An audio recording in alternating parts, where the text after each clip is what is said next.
Subhadra Mai ki jai. Yeah. Hare Krishna, everyone. Thank you once again for joining this morning's Srimad Bhagavatam class. We will sing Mangalacharan and we will proceed to today's verse.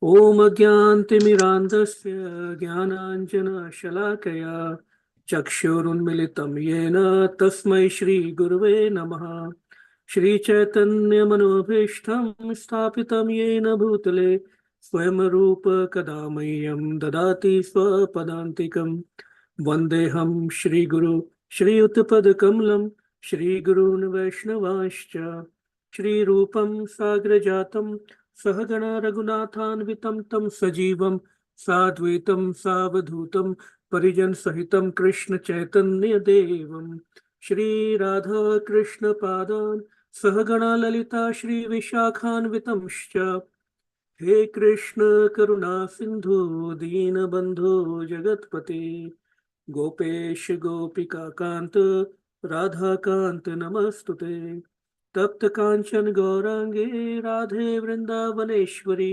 वृषभानुसुते देवी प्रणमामि हरिप्रिय वाञ्छाकल्पतरुर्भ्यश्च कृपा सिन्धुभ्येव च पतितानां पावनेभ्यो वैष्णवेभ्यो नमो नमः।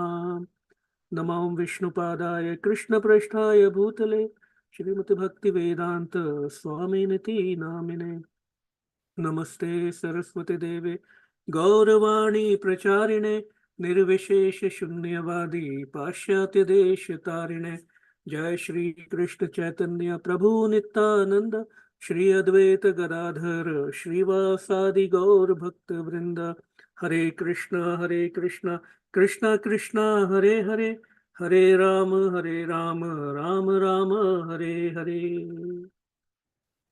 नारायणं नमस्कृत्य नरं चैव नरोत्तमं देवीं सरस्वतीं व्यासं ततो जयमुदीरयेत् नष्टप्रायेषु अभद्रेषु नित्यं भागवत सेवया भगवते उत्तम श्लोके भक्तिर्भवति नैष्टिकी। श्रीमद् भागवत महापुराण की जय। श्रील प्रभुपाद की जय। श्रील गुरुदेव की जय। ओम नमो भगवते वासुदेवाय। ओम नमो भगवते वासुदेवाय। ओम नमो भगवते वासुदेवाय। Hare Krishna. So this morning's verse is from Canto 1, Srimad Bhagavatam, Canto 1, Chapter 19, verse number 24. And as we all know, the name of the chapter is The Appearance of Srila Shukadeva Goswami. We'll recite the verse. ततश्च वः प्रच्छम् इमं विप्रच्छे विषभ्रविप्र इति कृत्यतायाम् सर्वात्मना म्रियमाणश्च कृत्यं शुद्धं च तत्रामृषताभियुक्तः ततश्च वः प्रच्छमिमं विप्रच्छे विषभ्रविप्र इति कृत्यतायाम् सर्वात्मना म्रियमाणेश्च कृत्यं शुद्धं च तत्रामृषताभियुक्तः ततश्च वः प्रच्छमिमं विप्रच्छे विषभ्रविप्र इति कृत्यतायाम् सर्वात्मना म्रियमाणेश्च कृत्यं शुद्धं च तत्रामृषताभियुक्तः. So maybe your devotees can recite. Hare Krishna. But the Gita is on, so I don't know whether she wants to count. I think she just logged off, so you can go. Okay. Tatascha vaprischamivam vipriche vishabhya vipra iti krityatayam savatmanam riyamaneshta krityam Shudam cha tatramrish sata viyukta. Hare Krishna.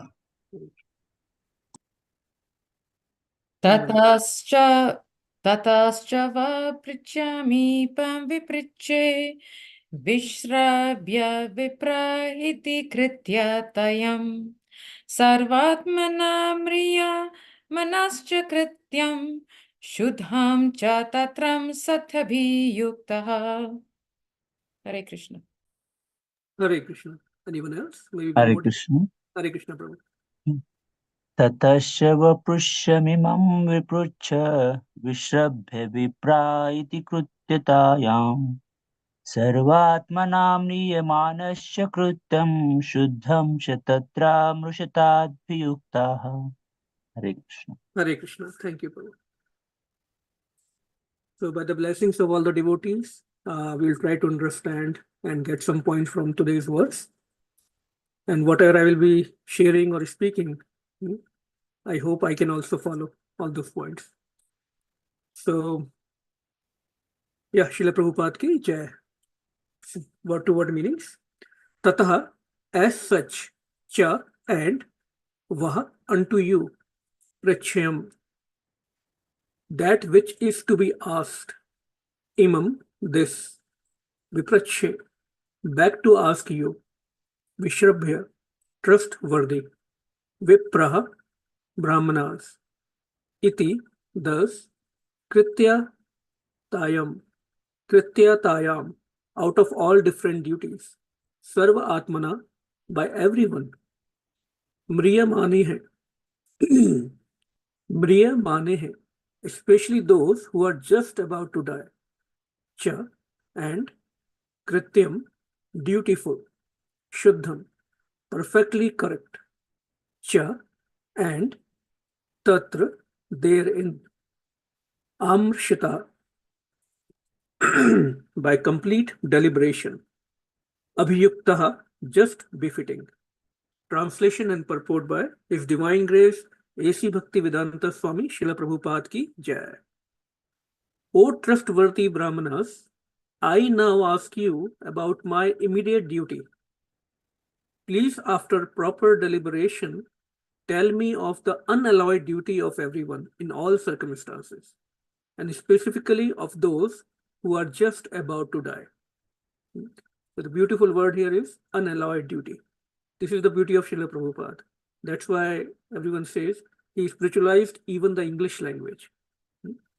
How beautifully he uses these words. Not just duty of everyone, unalloyed duty of everyone. Purport. In this verse, the king has placed two questions before the learned sages. The first question is, what is the duty of everyone in all circumstances? And the second question is, what is the specific duty of one who is to die very shortly?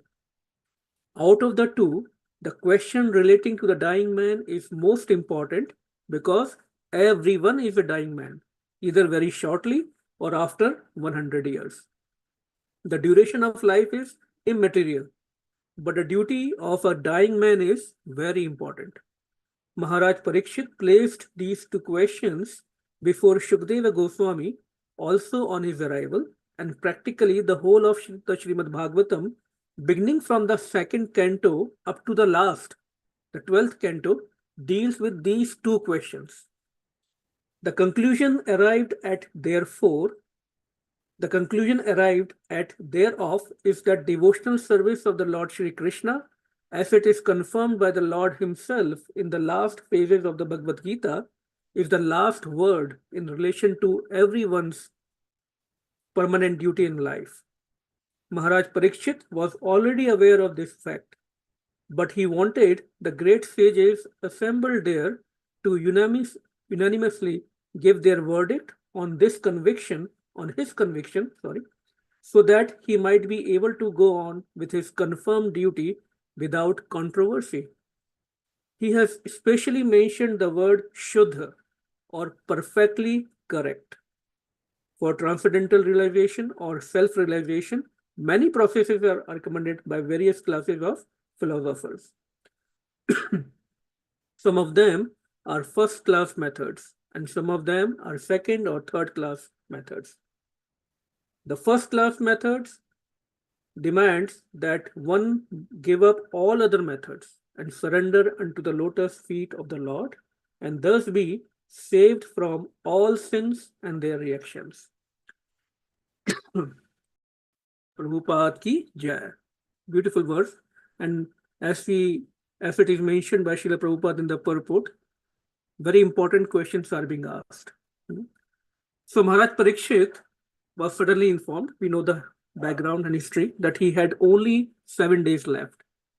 And his response to this sudden notice, right, was to immediately give up his kingdom and begin to go for fast until death. Why? The reason was so that can help him to transition to the next eternal life in complete absorption of Krishna. So that is the reason for his fasting. Not only that, he was such a great personality that the great sages from all over the universe, all the planetary systems, all the higher planetary systems, they do not want to miss this event, seeing and being around a devotee, the great devotee who is going to leave for the topmost spiritual planet. In the previous verses, Srila Prabhupada explained the hierarchy of spiritual planets also. Golok Vrindavan, topmost spiritual planet. So they didn't want to miss this opportunity to see one of the greatest devotee going back home to Godhead. So we can also try to compare our situation. If suddenly a notice like this is given to us, what will be our activities? And we can try to align them with the activities of these great devotees. That's why we read and hear these pastimes. As best as possible, we can try to align our duties, our activities around this. And these are not myth. These are real stories, real pastimes that happened. Even today, there is a place called as Parikshit. I was doing some search on the Google. There is a place called as Parikshitgarh near New Delhi, very close to New Delhi, and where Rishi Shringi's ashram, Rishi Shamik's ashram is still there. And it's not a known place anymore. I mean, not much development has happened, but it is there, not known to many people. And not only that, I mean, there are a lot of caves, and it is said all those caves, there is a hidden way or shortcut to Hastinapur from those caves. Of course, those caves are not maintained, so they are closed right now. But so the point is that there are evidences of these places still left. So these are not myth, not stories. That's the first thing. At least we should teach our kids that anyone tells them these Ramayana, Mahabharata, there's a mythology, we should just reject it right away with our conviction, our proofs, whatever we have in place. Because that gives the faith when we read this itihas, the real history, true history. So we see all the sages are assembled there and they are supporting and praising Maharaj Parikshit. Even demigods, all the devtas are present. So, and sages are expressing that they would wait there for all 7 days and make sure Maharaj Parikshit is supported in all the manners needs. So that's the sadhu sangha, real sadhu sangha. Now, Maharaj Parikshit in this verse, we see he's asking 2 very important questions. And actually, if we see, this verse is applicable like all the verses. It's applicable and very relevant to all of us. Because one of the guarantees of this material body is death. Srila Prabhupada used to say, as sure as death. Doesn't matter whether we live for 1 year, 10 years, 100 years, 500 years, doesn't matter. That will come for sure. So we are in this actually school. This is a school of life we are in. And that will be our final examination. We should always remember. We are in a school of this life, or called as life. And the final examination will be death. Now, majority of the population of this world, they have no idea that this is an examination. They think the tests and trials of life are, the material tests and trials are their exams. But they don't know about this most important exam that will decide our path forward. the next life, whether it will be upward journey for us or downward journey. So we plan our family's life, job life, retirement, post-retirement, post-retirement probably. But who can guarantee that we will still be there for our retirement to enjoy, so-called enjoy retirement or post-retirement life? The duration of life is never guaranteed, never ever. Srila Prabhupada used to share one story of a dying man. So doctors were around, he was a rich man, and doctors were around him. And he was so sick that doctors gave up. And he was really begging to doctors that take any amount of money from me, but give me 2 more years. I want to plan everything for my descendants. I want to plan my business, make sure it is safe, protected, family is safe and protected. But no use begging. Time will spare nobody. In Garud Puran, it is said, Kalaha harti sarvam. Kal will steal everything from us. It's so powerful. So what are the 2 most important questions being asked at this stage when Parikshit Maharaj has only 7 days? Number 1, what is the unalloyed duty? Unalloyed means not mixed up, very clear, very pure, one duty of everyone in all circumstances. And second one, what is the specific duty of one who is to die very shortly? That question is even more important because that brings up more urgency. One who is dying has to make sure that he does the right thing. So these are the questions which are also embedded in the 6 questions originally asked by the sages of Naimisharanya to Srila Suta Goswami. They asked 6 questions. What was the first question? What is the absolute and ultimate good for people in general? So these 2 questions relate to that category. Now here we see, if we think more deeply, Maharaj Parikshit is opening the gate to Srimad Bhagavatam to be spoken by Srila Sukadeva Goswami, who is going to appear soon. Actually, this verse sets the tone for the entire Srimad Bhagavatam because very soon this Canto 1 will be over, in just few more verses, and Canto 2 to Canto 12 is what Srila Sukadeva Goswami is going to speak the entire Srimad Bhagavatam. So whatever discussion we would see coming between Srila Sukadeva Goswami and Parikshit Maharaj, and then there are many discussions, many conversations nested in between, between this original conversation between many sages, will be based on these 2 questions only. Right? So we can say the whole of Canto 2 through 12 is actually answers to these 2 important questions. So if we do the math, how many verses are there totally in Srimad Bhagavatam? 18,000. And if we see this verse, Canto 1, chapter 19, verse number 24 is 792nd verse out of those 18,000. So now, doing the math, 17,208 verses will be answering these 2 important questions.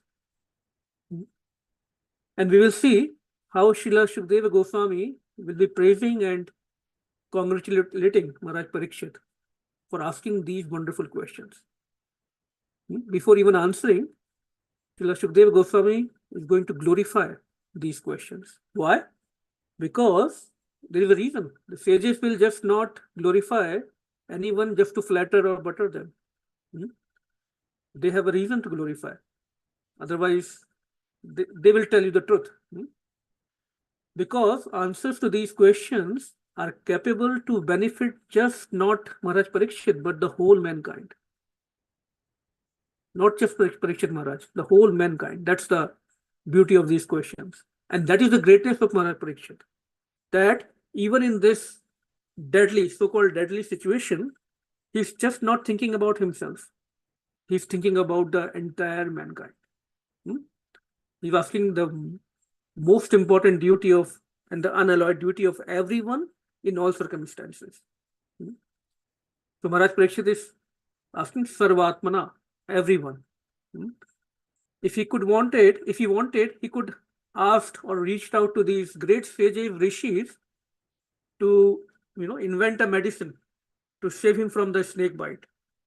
Because in those times, Ayurveda was very, very advanced. These rishis were capable of creating the antidote for anything, right? We see in the medical science, they create antidote for the diseases. But he's not looking for temporary solution. So this brings another great point, that solution to material problems cannot be given from the spiritual platform. Can be given from, the solution to the material problems can be given only from the platform of spiritual platform. The permanent solution. There might be temporary solutions, but the permanent solution can come only when one is situated in the spiritual platform. So for example, if you want to save somebody who's a drug addict, on the material platform, we can see different solutions might be available. Rehabilitation, some alternate medicine. Instead of that drug, some other drug might be given to him. Things like that. But what would be the spiritual solution? To give such a person higher taste. And Srila Prabhupada showed this by his example, by transforming the lives of so many such drug addicts, by giving them the higher taste. Also, another way to understand is, this is the age of Kali, we all know, the age of quarrel and hypocrisy, right?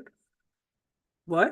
Because there are conflicts within our own minds, conflicts between family members, siblings, conflicts within the communities, between the nations, right? Everywhere there is a conflict and misunderstandings. Very common in this age. We should not be surprised. Also, hypocrisy. What is hypocrisy? We hide our true self, or probably we are not even aware of our true self. Or we are very good in giving solutions to others, but do not practice it ourselves. In the simple terms, that's hypocrisy. What is the material way people try to solve these problems? What they call in corporate culture, create a win-win situation, right? Come together in a roundtable conference, create a win-win situation, counseling, create law and order, right, at the national, state, or international level. So Prabhupada said, this United Nation is doing this, trying to do this for decades. Absolutely no result. In fact, the conflicts are increasing. So Srila Prabhupada gave the spiritual solution, Krishna consciousness. Understanding who am I really? Removing that layer of false identification, rather focusing on how we can serve the Guru and Krishna, the Supreme Lord, who controls everything. And keeping the consciousness, most importantly, that we all are children of Krishna. That will create the real unity, brotherhood. Not expecting from others, but ready to offer our services to others. Be forgiving. These are the things that will reduce conflicts. These conferences and creating win-win situation are not the permanent solutions. So Maharaj Parikshit here is asking for spiritual solution, not the permanent, not the temporary solution, right? And this is the greatness of these great kings, Rajarishis. Many other kings have appeared in the history of world, right? Like whose death or whose end times are not so glorious. They might have ruled the whole world, but the kings, the Rajarishis like Parikshit Maharaj, Bhishma Deva, Khatwang Maharaj, example come of Sri Khatwang Maharaj in Mahabharata, in Srimad Bhagavatam. He used his last 48 minutes to attain Krishna. There's a nice pastime that comes. King Khatwang was a great and very powerful king. And he was so great, so powerful, that he was called by Devtas, demigods, to assist them in the war against the demons. And without going too much into the story, of course, with the help of Maharaj Khatwang, the demigods won the war, and they wanted to reward him. So he could have asked anything from demigods: long life, healthy life, more opulent life, even probably the rule over some more heavenly planets. But what did he ask? He wanted to check. He asked, I want to know how long I shall live. And the answer came from the Devtas: oh, you don't have much time to left. You don't have much time left. Maybe just 1 second. So that 1 second or whatever unit of time demigods told him was from the point of view of heavenly planets, right? So that amounted to 48 minutes on the earthly planets. So at once he came right back to the earth, and he completely surrendered his consciousness to Krishna. Left everything in spite of having such great opportunity to ask anything from demigods. He surrendered everything.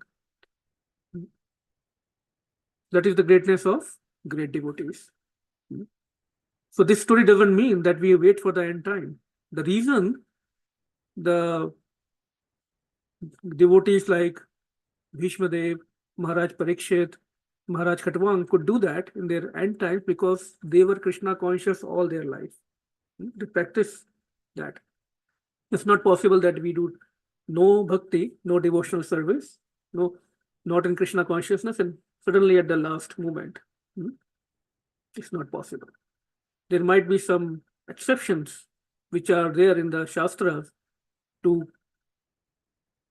explain to us the greatness of or merciful nature of Krishna. But practically, those are very rare cases. So, here we see that actually this story of Khatwang Maharaj by Srila Shukdev Goswami that will come later. There is a very nice article by His Grace Vaisheshika Prabhu. It says, find your Khatwang moment. So this story, he says, is there so that we can make each moment of our lives a Khatwang moment, or we can say Maharaj Parikshit moment. Because time is just fleeting. And this life is just a series of moments, and any moment, that last moment may come for us. So every moment should be used to see how can we be Krishna conscious in that moment. It's a very high goal. So when we at least choose a highest goal, at least we can do something about it, or to some level we can get some success. Okay. One may ask that Maharaj Parikshit might be bewildered that he's asking sages these questions, because his grandfather Arjun was also bewildered on the battlefield of Kurukshetra. So somebody may say, oh, maybe it's a heredity problem. They get confused in the greatest moment of their life, or the most important moment of their lives. Because we know from Bhagavad Gita, what did Arjun said? Karpanya dosho pahata svabhava. I'm confused about my duty, and I have lost all my composure because of miserly weakness. So I'm asking you, O Krishna, tell me what is my duty, what is best for me. So this is not a heredity problem. We will see how. Because if Maharaj Parikshit he didn't know the answer to these questions, he would have just asked the solution for himself. Or if he was really bewildered, he would have asked a question just for himself. What is my duty? What should I do? But no, he's asking for everyone in all circumstances, what is the right duty. So he was not bewildered. In a sense, both the questions are same, if we see. I hope everyone still remember both the questions. One is, what is the supreme duty of everyone in all circumstances? And what is the duty of person who is dying? So both questions, in a sense, are same, if we see. Because everyone is dying, Srila Prabhupada says. Everyone is in the queue. just a matter of time, right? So Maharaj Parikshit at least knew that he has 7 days.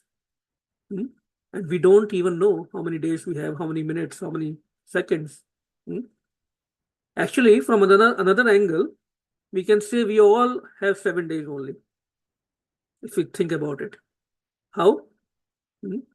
Because we all will leave this world on one of the days between Sunday through Saturday. 7 days, the cycle. So we all have 7 days. And these days in social media, we see so many videos. People are just dying out of no cause. Somebody is dancing in a party and next moment he's gone. Somebody is giving a speech on great stage, talking about great topics of the social reforms, national, international topics. Suddenly he falls down. So many videos are there available. People older who are not even 10 years, 20 years, 30 years, suddenly leaving, gone, without any cause, no disease. So, and even we see in Mahabharata, when Maharaj Parikshit was answering the questions of Daksha in the forest, the question was, what is the most astonishing thing in this world? What was the answer? Maharaj Yudhishthira said, the thing that is most astonishing is that everyone is seeing others dying every day, but he thinks it won't happen to him. Newspapers, daily newspapers have all the obituary columns, right? Every day we see people are dying. But oh, okay, it's like a movie. It will not happen to me. We are so detached. That kind of detachment is not good. So we are talking about duty. What is one's duty? Duty, if we see the dictionary meaning, is something done as a moral or legal obligation. And that has to be done even if it is not pleasing to us. It may bring pleasure or it may not, but it has to be done. So, depending on what ashram somebody is in, what situation, what country, there are various duties. Duty of son, duty of father, mother, duty of daughter, husband, wife, citizen, right? His Grace Gurujan Prabhu says, he's one of the disciples of Srila Prabhupada, living in Govardhan, Vrindavan. He says in his book, My Glorious Master, that he mentions Srila Prabhupada saying that we should read Ramayana to understand how should one act ideally in the role of a father, son, brother, wife. Srila Prabhupada says in his typical style, Mother Sita could have said, all right, my husband is going to forest. So I will go to my father's house, and when my husband will be back, I will come back. No, in spite of being a princess, she followed the Patni Dharma, the duty of wife. Grastas, as a Grasta, we all have duties towards other ashrams. It is said that Grastas are supposed to maintain the other ashrams. Sannyasis, Vanprasthis, Brahmacharis. These are duties of a disciple towards Guru, and even the duties of Guru towards disciple. His Grace Pankaj Grahi Prabhu, he recalls when Srila Prabhupada once gave a class and asked everyone that if they have any questions, right? All disciples were quiet for some reason that day. Sometimes it happens the class is so good probably, or even all the answers actually were there in the class itself, that there is no question. So Prabhupada said, again asked, looking very serious, any questions? Now it was becoming a little serious, grave situation. So Prabhupada is like inviting to ask questions. He again asked, really, there is no questions. And we can see when Prabhupada is speaking and he getting serious. And then situation become more tensed. So Prabhupada said, it is the duty of disciples to question the spiritual master. So we don't have spiritual master as a show off bottom, but it's a duty to ask questions from our spiritual master. So these questions actually should be asked by us every day. I'm reminding myself. Even when Chaitanya Mahaprabhu was having conversation in Varanasi with the Mayavadi sannyasis, while answering the questions of Sri Prakashanand Saraswati, Mahaprabhu said, "It is therefore," it's exact translation in Chaitanya Charitamrita, "it is therefore the duty of every man in every country, in all circumstances, at all times. It is the duty of all to approach the bona fide spiritual master, question him about devotional service, and hear his explanations. This is the prime duty we have." Now, Srila Prabhupada also mentions in this purport, there are so many paths, so many processes, right? So here, Parikshit Maharaj, he is dead serious. He doesn't want to take any chances. In spite of knowing the answers, he's eager and serious to follow the best path and wanted to confirm with the sages. And that is what is given in this great literature, Amal Puran, Srimad Bhagavatam. It tells us the most perfect thing to do. Right? See, when we go from point A to point B, there are always could be multiple ways, multiple paths, but there is only one way, which is always the best or shortest, or more pleasurable, more scenic, right? The most beautiful, more enjoyable, right? It could be only one. Similarly, Bhagavad Dharma that is mentioned in Srimad Bhagavatam is the best path, the path of Shravanam and Kirtanam of Krishna. And Sri Krishna says himself in Bhagavad Gita, Sarv Dharman Paritajya Mam Ekam Sharanam Braja. That is the best path. And what is the most perfect duty? Most pure duty? So, if one is on the spiritual path, doesn't mean that we ignore our other duties, but all our other duties, all our activities should support this prime duty.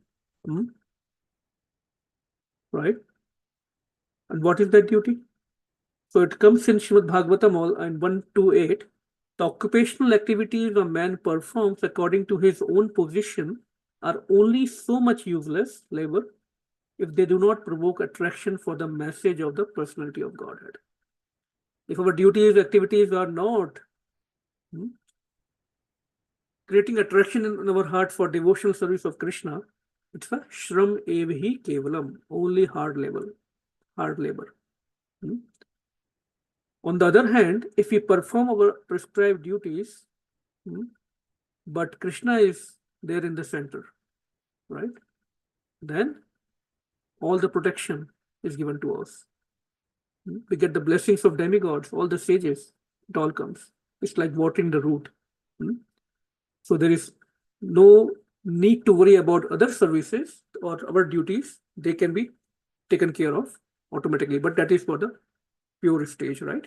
So we have to make sure that we don't get in very, very sentimental about it. It's a step-by-step progress. So the most perfect duty is to get out of this cycle of birth and death so that we don't have to come back again.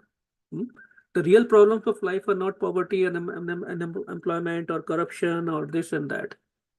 Heat, hot weather, cold weather. These are all very relative problems. The real problem is to come out of this cycle of birth and death. So, what to do now to get attraction to Krishna?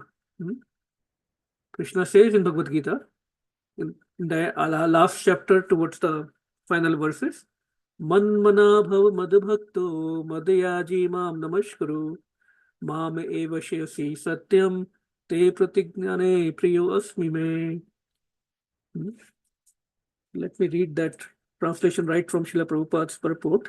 Always think of me, become my devotee, worship me, offer your homage unto me. Thus you will come to me without fail. I promise you this because you are my dear friend. So that's the remedy. This is the confidential knowledge that Krishna gives to Arjuna. To always concentrate his mind on Krishna. And in all the activities we are doing, we should have Krishna in the center. Even the pastime comes in Chaitanya Leela, when Mahaprabhu used to live in Jagannath Puri, every year, devotees, the residents of a place called Kulingram used to come there. And they used to ask the same question every year. Kindly tell me or tell us our duty and how should we execute it. And Mahaprabhu used to reply, प्रभु कहे वैष्णव सेवा नाम संकीर्तन दुई कर शीघ्र पावे Shri Krishna Charan.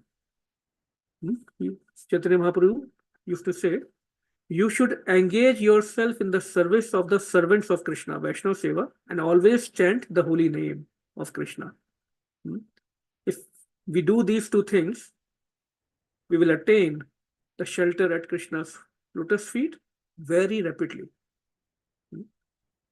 So this is the highest duty that is described in this Bhagavad Dharma. And even Shri Krishna. So one question that comes is, oh, okay, so we have, Krishna is telling us our duties, or, Acharyas are telling us our duty. Does Krishna have any duty? The Supreme Lord, does he have any duty? He himself says in Bhagavad Gita, there is no work prescribed for me within this creation. Nor am I in want of anything, nor I have a need to obtain anything. Yet I'm engaged in my prescribed duties. When Krishna appears, he has no need. He is not bound, but still he performs his prescribed duties. But let's go to the next level. In Chaitanya Charitamrita, Mahaprabhu says, Krishna sei satya kare yei mage bhritya vasya purti vinu nahi anya kritya. This is very beautiful. Translation is so good. Whatever a pure devotee wants from his master, Lord Krishna doubtlessly grants, because he has no other duty other than to fulfill the desire of his devotees.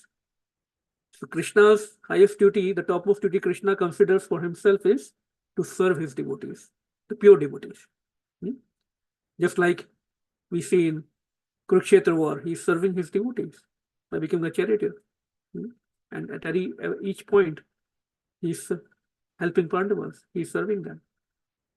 So many pastimes comes that shows how Krishna considers his prime duty is to serve his devotees.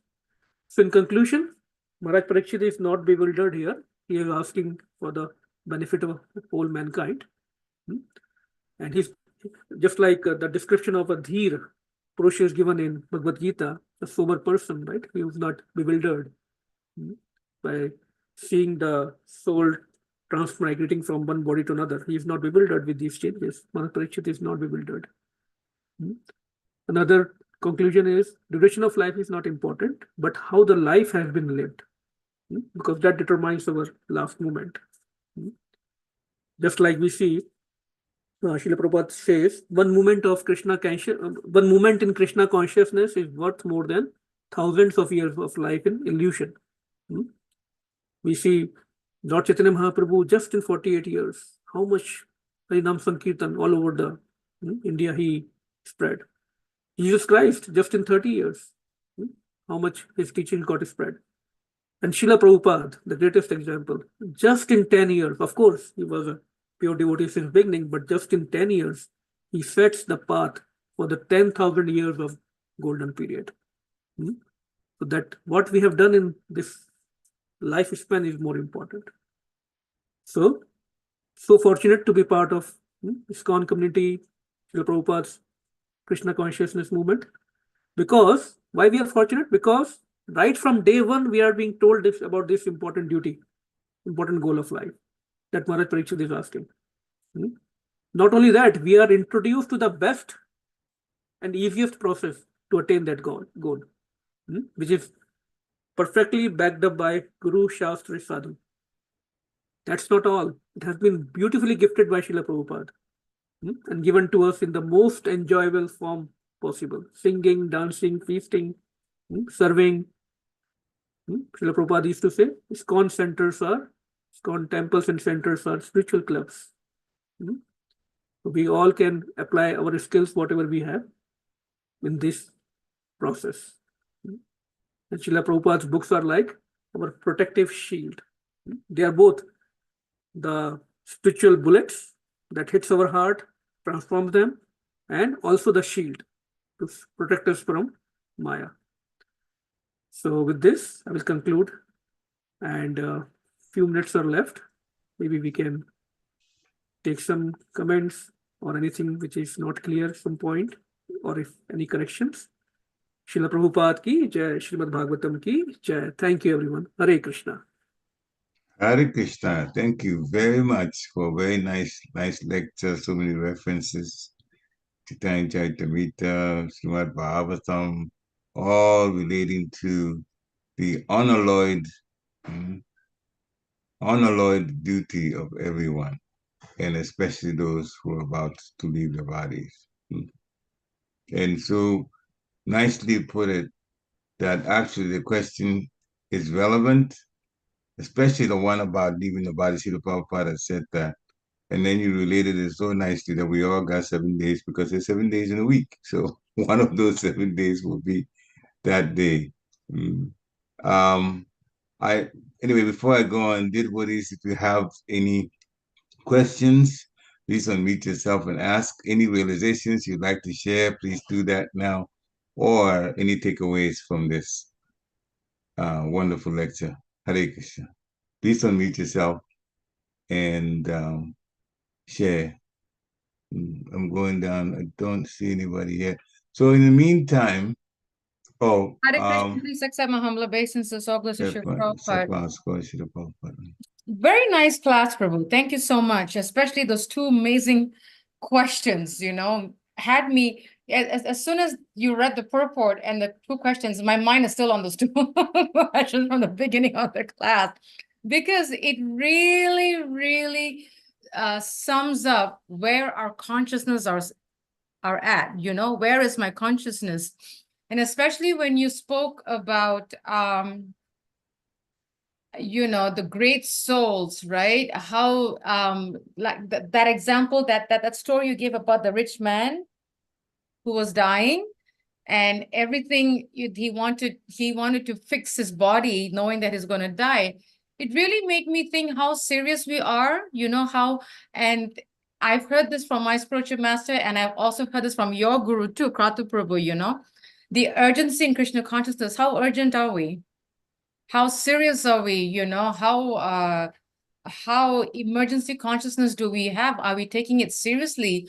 And because it's all around us, But those two questions, Prabhu, are very, very powerful. And thank you for bringing the point up of unalloyed duty. That's the key point, is our duty khichdi, or is it, clean? That's the point I think is so important, that and also when he spoke about Prabhupada, how much little time he did so much.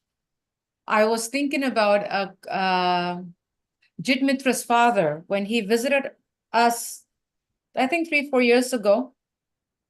And Jit Mitra was sharing this with me, actually. He said that he was having a talk with his father, and his father told him, Prabhupada gave us so much. Who we are, where we are, what we are today is only because of Prabhupada. What are we giving back to him? Have we done at least 1% of it? And if we haven't, then we should do 1%. Have we done? He says we cannot say we've done 100%. So he was saying, what are we giving back to Prabhupada? What are we doing? So that was a very powerful point, Prabhu. Thank you so much for such a wonderful class. Amazing points. Thank you. All good for Srila Prabhupada. Thank you, Mataji. Yeah, I had a good fortune to meet with Jitmitra Prabhu's father and mother when they were here, and spent some time at our home, and was so inspired by them, the way they are preaching and the methods they are adopting to have increased Srila Prabhupada's movement in the Gulf countries. It's amazing. So thank you, Mataji, for bringing that. Hare Krishna. Hare Krishna. I'll just share some of the takeaways that I have, and I have a question also. So when you were preaching, at some point you tried to define hypocrisy, and you define it in a number of ways. But the one thing that really got my attention in one of the definitions, I think we give 2 or 3 definitions. Teaching others about Krishna consciousness while not practicing ourselves. And that definitely, I have to agree with that. Mm. It's called do as I say, but not as I do. Mm. So that we have to be careful about. Mm. We practice, we preach, but we also should practice. We have to walk the talk. And then he talked about, I think it was Pujan Prabhu, that we should find our Katvanga moment. Mm. Yeah, that is also that is also one of the things that got my attention. Now, my question is, what do we do about the devotees who know about Krishna consciousness, they hear about it, but they're so materially comfortable, comfortably situated, and so they don't want to really take it up seriously? What should we do about it? What are some of the suggestions to help them? Or Yeah. if we are in So a situation, to help yeah, us take it yeah, more seriously? yeah. Most of us go through that phase, and what I have understood in very little experience, in life in Krishna consciousness or trying to practice, is everyone is coming with a baggage and with their so-called bhakti unmukhi sukriti. Hmm? Only so much bhakti unmukhi sukriti or pious credits, not really pious, but bhakti related devotional credits are there. So Mm, based on how much uh, eligibility they are coming back, the process will be slow or faster. Hmm. Also, again, based on how pure their activities in Krishna consciousness are, it's a journey. So how much they're advancing. One, I forgot the name of the spiritual master in ISKCON. He mentions this this Krishna conscious life or the devotional life as a game of ladder and snake. Mm. So we do our spiritual practice, keep going up, and then probably intentionally or unintentionally, depends like a whatever how much security or credits we have, we might fall on that spot where a snake is biting us. Come down again. We practice. So it's a that churning process. Mm. So as much as we would like to see ourselves or others grow fast, might not happen all the time. Mm. So, mm. but yeah, we keep trying for ourselves and others, right? So in the Srila Prabhupada movement, that's the beauty. We don't just think about ourselves, others also. So that's an art we have to live with. This is my understanding, Prabhu. Maybe you can comment more on that and give some ideas. My only worry about one time I was in a class at wedding at your house. The spiritual master was there. He gave class. And at the end, I made one comment, and that's still lingering in our mind. He agreed with me, but the comment was one of the problems that devotees don't take Krishna consciousness so seriously is actually this country, United States. They have so many material things to supply to people, and more things come every time, and more improvement for the things that are already here. So it makes it, you know, people just try to get the happiness from those things. It's just the quiet material things. The more the country supplies material things, the more people get sucked into thinking that life is wonderful with those material things. And then it makes it difficult then for people to turn their minds to Krishna, even though the obvious things are there. They're going to die. Um, there's pain in this world that doesn't go away from old age, from disease, but still they don't really care much. That's why I was asking that particular question. Um, I don't know. I don't really know, but it's just that people aren't quite convinced yet. It takes very Yeah, few. yeah. I think Mm, that's a good point. That when we start getting these material comforts, we again go back to that temporary solution mode. Okay, I'm comfortable, so what do I to worry? Just like mm, um, there were some points in this class also about that. We should not look for temporary solution. We should, and that will come with good sadhu sangha, very strong sadhu sangha. That's the key. mm. Where Uh, even if, also, I think just we should look around us. yeah, When we hear old age disease, look around us.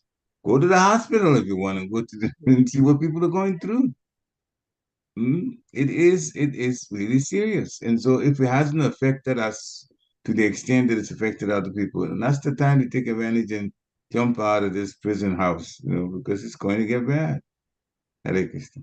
Yeah, actually, I was listening to one class, and it was mentioned that these today's time, especially these times we are in, it's like a Satyug in Kali Yuga. That the golden time in this dark period of Kali Yuga, and it is mentioned in scriptures, like even a great poet or devotee Tulsidas have predicted that there will be a momentarily time. It could be, it's not mentioned how many years or how many days or how many months. It could be for 50 years, 10 years, 500 years, but there will come this golden moment in this dark age of Kali Yuga where everything will be like so nice, but that will be just for fraction of the whole Kali Yuga. And after that, the intensity of Kali Yuga will be very, very extreme, very bad, right after that. So that kind of wake up call that, yeah, we are fortunate that we are still in Satya Yoga kind of thing, and we can make use of this great opportunity. So yeah, if we can be aware of these facts and this consciousness, maybe we can try to fix ourselves more in the devotional life. Hare Krishna. Hare The Krishna. Bible says that also. Oh, yeah. That time will come. Yeah. Hare I Krishna. wanted to share something, if I could, from this nice question that Prikshit asked and Krishna also answered. I was remembering two pastimes that happened years ago in Kikitanagari. There was an influx in Russia where actually the Russians were taken to Krishna consciousness like crazy. So much so that they were outdoing the people in America. And there was always a question, how is it that these devotees that are going to Russia, whether they were devotees or preachers or gurus from ISKCON, how is it that they're making devotees from these Russians? Because as we know, the Russian people, they're not rich. In Russia, there are a lot of poor people suffering, starvation and, what have you. And devotees I remember my spiritual master saying is that the reason they were able to make devotees in Russia like flies, sitting on the walls or whatever you want to call it, was because they were suffering so much that when they were chanting the holy name, they found peace and they joined the temple. At one point, I remember in the 90s, Prabhu, the number of Russians that were joining ISKCON, it outbeat every other country in the world. It was amazing because they were starving, they were hungry, they believed in the Bhagavad Gita, and at the time they were only preaching Bhagavad Gita, and they really took to the holy name. Devotees gave them, khichdi, food for life. And that's how they they only give them khichdi, food for life, nothing, not a chappan bog, just khichdi. And that's how they made devotees. I mean, the Russian devotees, and what was interesting is when we had my spiritual master's Vyasa Puja festival in 2003, and his dream was always to have all his disciples, in one Vyasa Puja all over the world. So I was in charge of handling all their visas at that time, and two countries wanted to come. One country that wanted to come was his devotees, his disciples in Africa. And I remember I got the names of all his disciples in Africa. Prabhu, there were at least 600, 700 of them. My spiritual master said, that's the whole African yatra that's coming to America. He says, you know why, Anasuya? Because they think there's milk and honey in America. So he had to tell all of them, stay back, don't come. He had to put a cap. He says, if you all come, what's going to happen to the temples? So it's very true. People actually get so sucked into the lifestyle in America, whereas he has, in fact, he has more disciples in Europe than he has in America, but only 2 came from Russia.